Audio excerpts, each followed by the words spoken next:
வாழ்த்துக்கள். வேத புத்தகம் நம் வாழ்க்கையிலே மிகவும் முக்கியமானது. எந்த அளவிற்கு வேத புத்தகத்தை வாசிப்பதற்கு நாம் அக்கறையாக இருக்கிறோம். வேத புத்தகத்திலே ஆண்டவருடைய கட்டளைகளும் உண்டு.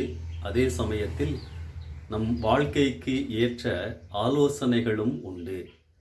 வேத புத்தகத்தை ஆர்வத்தோடு வாசிக்கின்ற பொழுது ஆண்டவர் நம்மோடு பேசுகிறார். நீதிமொழிகள் 2ஆம் அதிகாரம் முதல் 5 வசனங்களிலே அருமையான ஒரு காரியத்தை நாம் பார்க்க முடியும்.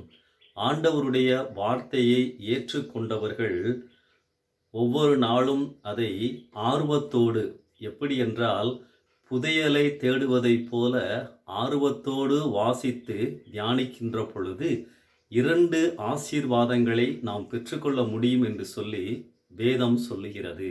முதலாவது, கர்த்தருக்கு பயப்படுதல் என்றால் என்ன என்பதற்குரிய விளக்கத்தையும், தேவனை அறியும் அறிவையும் நாம் கண்டடைவோம் என்று சொல்லி வேதம் சொல்லுகின்றது. பிரியமானவர்களே, இந்த 2 காரியங்களும் நம் ஆவிக்குரிய வாழ்க்கையில் முக்கியமானவைகள்.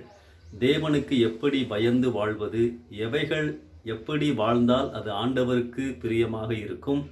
இரண்டாவதாக, நாம் ஆராதிக்கின்ற ஆண்டவரை எப்படி புரிந்து கொள்வது, தேவனை அறிகின்ற அறிவு. இதற்கு நாம் என்ன செய்ய வேண்டும்?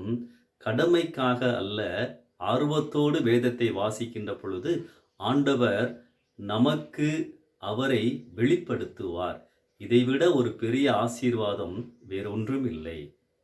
கர்த்தர் உங்களை ஆசீர்வதிப்பாராக. ஆமென்.